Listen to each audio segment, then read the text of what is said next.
Selanjutnya kita akan bahas nomor 3. Pada nomor 3 ini kita menggunakan metode independensi. Adapun soalnya sebagai berikut. Sebuah penelitian dilakukan untuk mengetahui adanya hubungan antara seks dan sosial kelas. Tabel tabulasi silang untuk 600 responden ditunjukkan sebagai berikut. Jadi ini tabel dari sebuah penelitian di mana barisnya itu ada male dan female. Dan kolomnya itu ada kolom A, kolom B, kolom C, dan kolom D.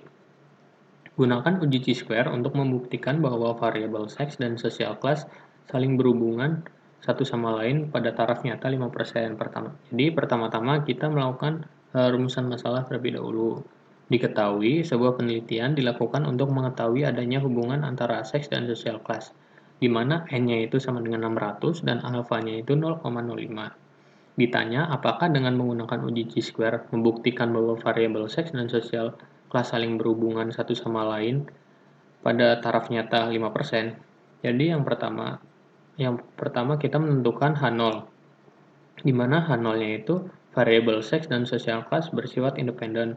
Yang kedua kita menentukan H1, di mana H1-nya itu variabel seks dan social class bersifat dependen. Selanjutnya yang ketiga, kita menentukan statistik uji.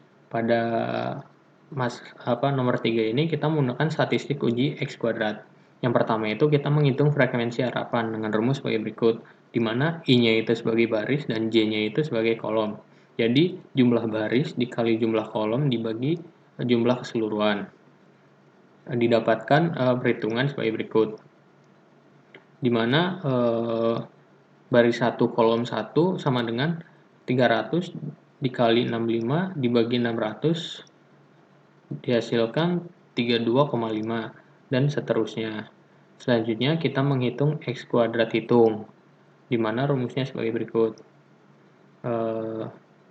Ini adalah tabel dari X kuadrat hitung, di mana kita didapatkan OIJ, EIJ, OIJ min EIJ, OIJ min EIJ kuadrat, OIJ min EIJ kuadrat dibagi EIJ, di mana X kuadrat hitungnya itu sama dengan 6,334. Selanjutnya kita menentukan daerah kritis dan kriteria uji. Taraf nyatanya itu 0,05 dengan derajat kebebasannya itu sama dengan 3. Daerah kritis X kuadrat tabelnya itu sama dengan 7,815 didapat dari taraf nyata 0,5 dan derajat kebebasannya itu sama dengan 3. Dengan kriteria uji, tolak H0 jika X kuadrat kritis lebih dari sama dengan X kuadrat hitung.